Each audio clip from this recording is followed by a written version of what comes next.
Hello, world. Welcome to my podcast, Chats with Baba.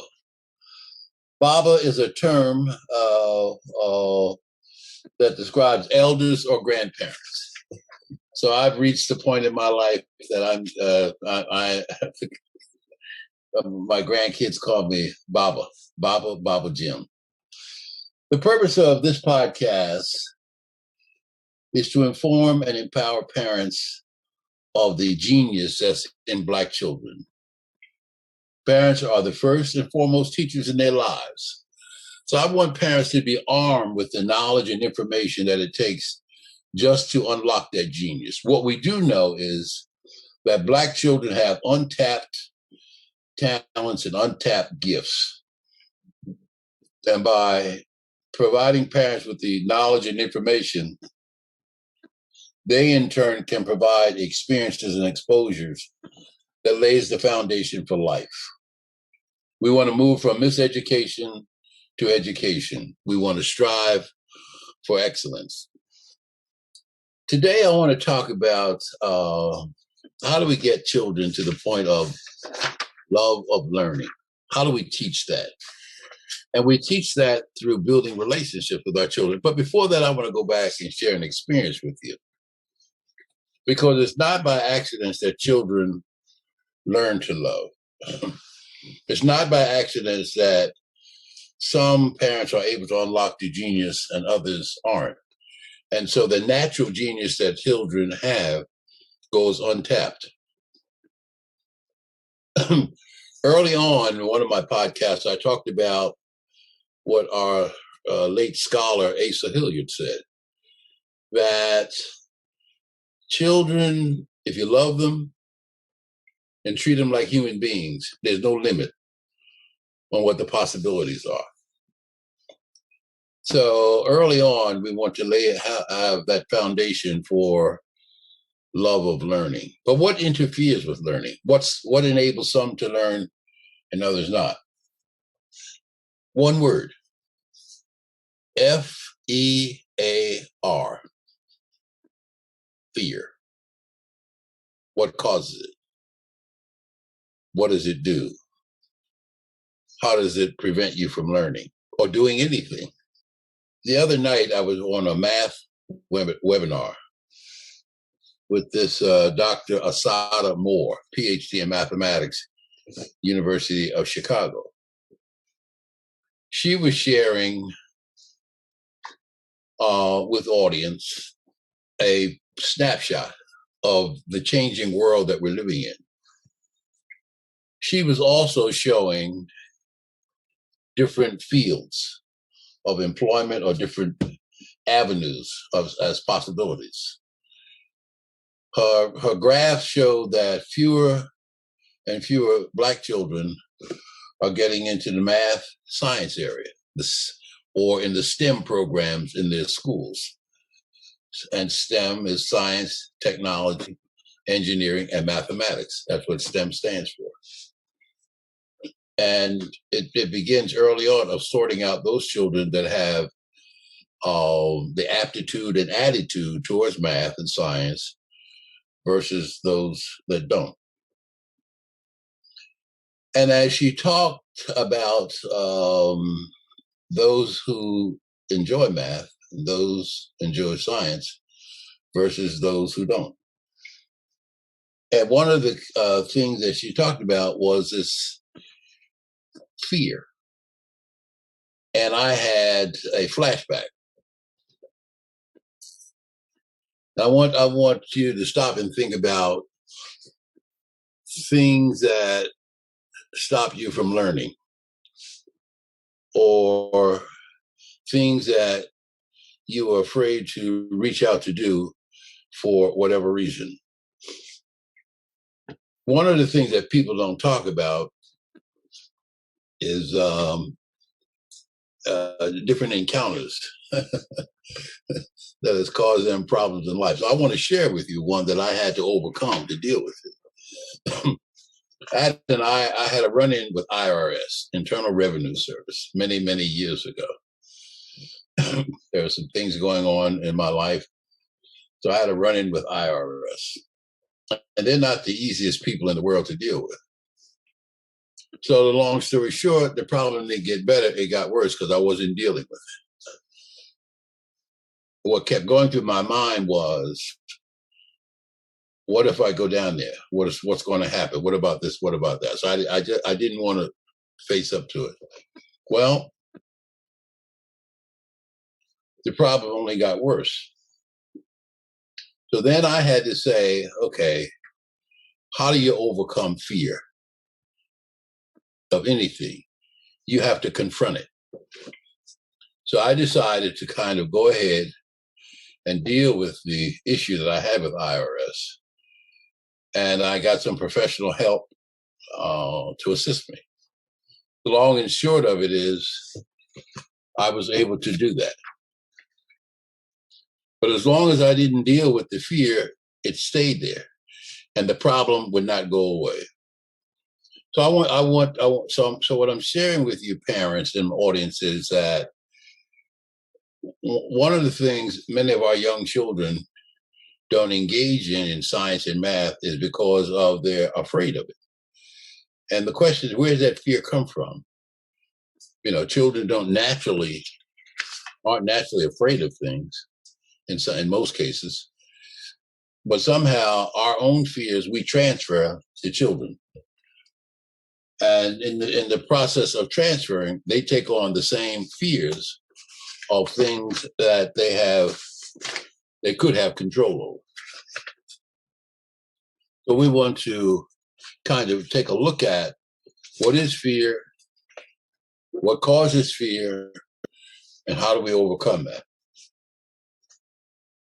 And in doing so, we I think as parents can come to grips with things that inadvertently we transfer the children without intentionally wanting to do that.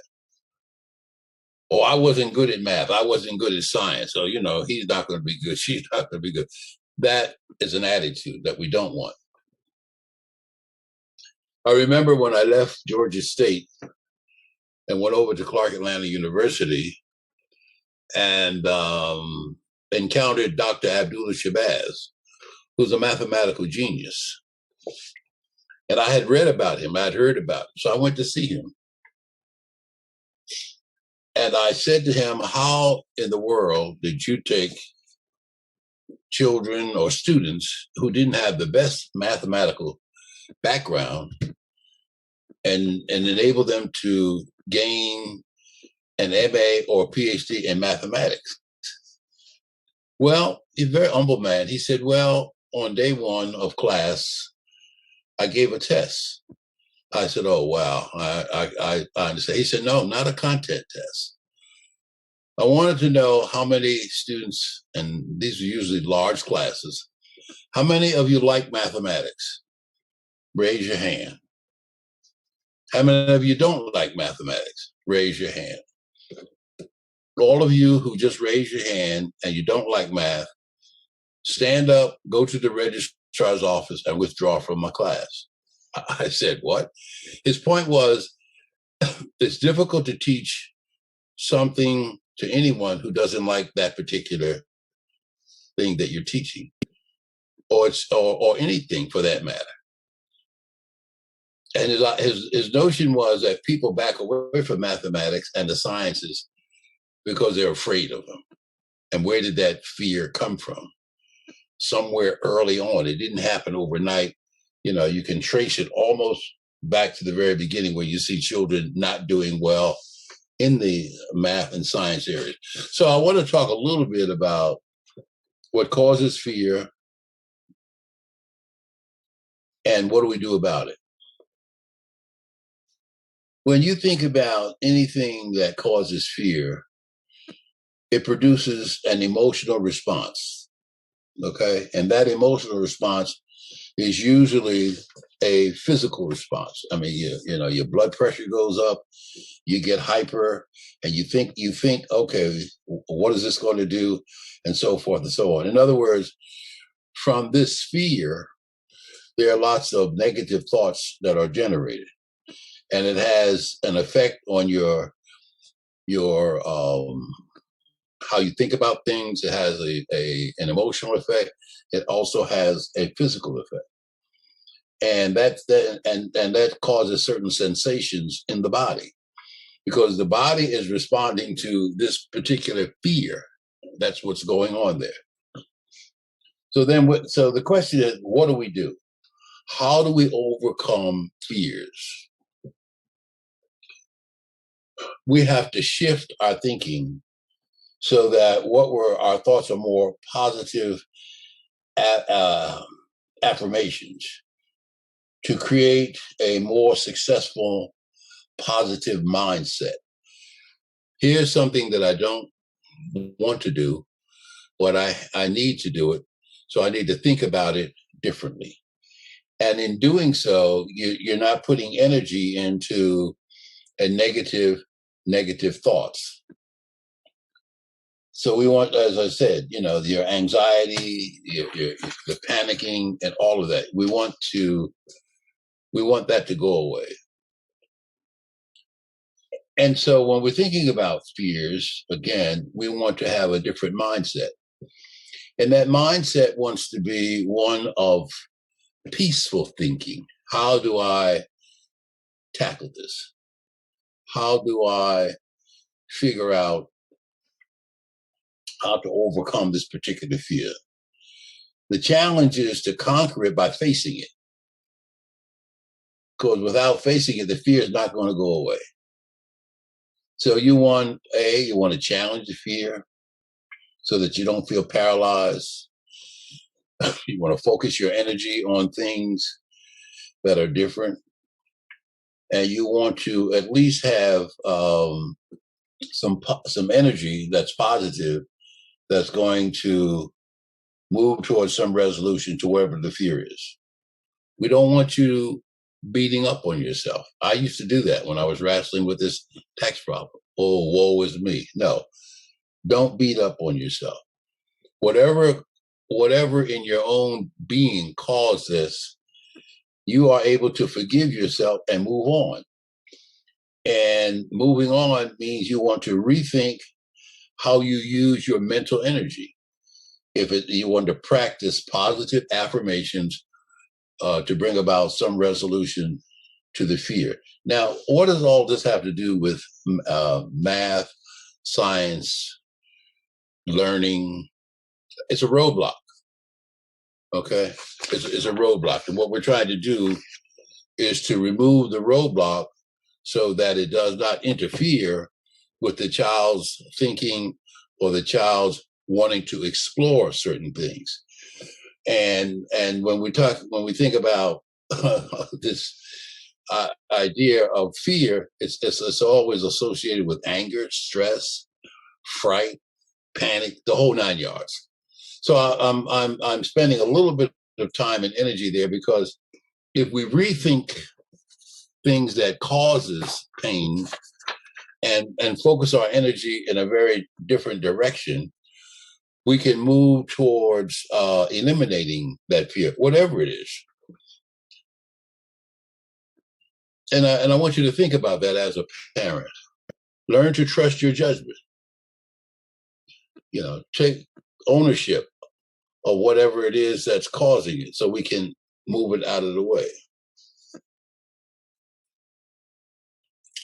Identify what keeps you fearful. Okay.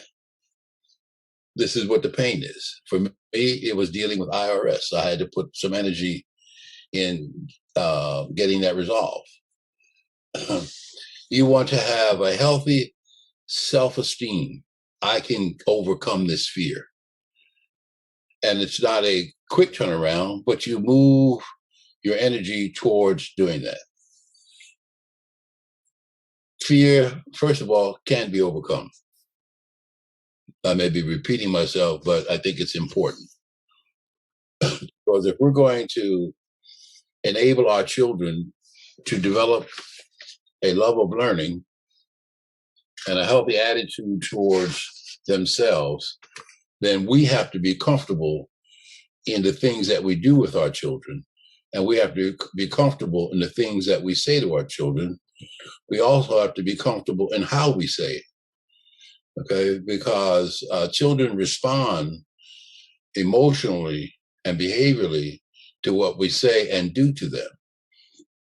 So it's very important to understand that our behavior causes or can cause our children to respond in ways that's not always healthy to them.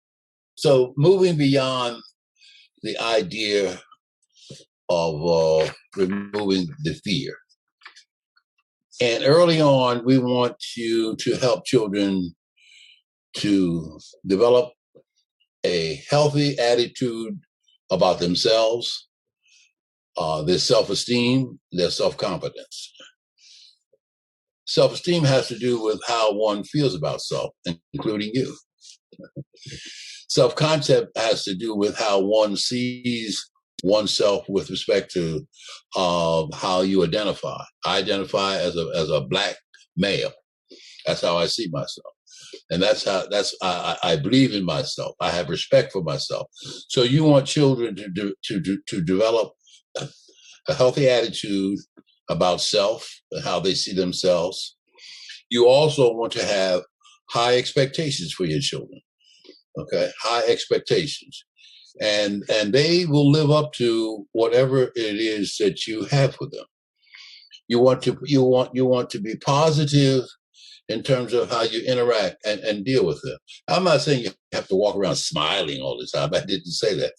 But the quality of interaction impacts how they feel and will respond to certain situations. For example, if children early on, let me say it another way, children are innately always learning. They're always learning just through the exposure and engaging in things that helps to satisfy their curiosity. Children don't sit down and say, well, I'm going to learn this. They just do it. They just naturally attend to stuff. And as they're doing that, your role is to spend time observing them, because the least little thing can turn out to be a very healthy, positive, exploratory experience for the children. And from this inquisitive nature, they are constantly building up concepts, what did they gain from this, and so forth and so on. And at the same time, what you're doing is building a healthy relationship with them. And this relationship has to be a solid, nurturing relationship. Okay. And out of that relationship, what it essentially says to them, they develop a mindset by doing certain things, and how you respond to what they do. They get a positive affirmation as we're moving on. What does all that have to do with anything? If we're going to improve our children's performance in math and science, it has to begin by your not instilling in them a fear of mathematics. It has to begin by your not instilling in them a fear of chemistry or a fear of science.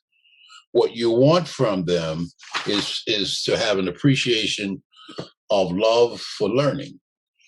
And as they are going through exploratory things, and how you give them feedback will make a difference in terms of their response as they encounter these things moving on. So today, what I made an effort to do is to share with the audience, and so the listening audience, the idea of fear and how that impacts learning. The idea of fear and how you overcome it. The idea of fear and how our bodies respond to it. The idea of fear and how we respond to it. We want to move from the negative perspective to a positive affirmation and a positive mindset. Remember, we're talking about unlocking the natural genius in the children, and we're also talking about them developing a healthy attitude relative to learning. We now know more about how children learn. We now know more about how they process information. We now know more about the mind and how it develops. And so we have to take advantage of the available knowledge that we have. It's important to understand that from the time that they're born, to the age of 5, 85% of the brain has developed and is developing based upon exposure and experience. We have to take time to observe our children. We have to take time to listen to them. We have to take time to play games with them. We have to take time to read stories to them. We have to take time to tell stories to them. We have to take time to walk with them and let them explore the indoors, the outdoors, explore all the elements that are around them. And so these are tidbits that as you are engaging with your children, all of this goes toward helping to unlock the genius in them. So for today, I hope these nuggets of information on fear and how to challenge fear, I hope these nuggets on those things that will build a relationship with our children. And I hope the two things that I will always come back to, if we love them and teach them that human beings, there's no limits on what they can do. Teach children to learn to love. Teach children to learn to have an appreciation. So you can go to my website, drjamesyoung.com. And if you want more information on the connections between the things that I've been talking about, there are books there that give a lot more clarity and specificity. So with that, we will sign off on the podcast. Have a great day.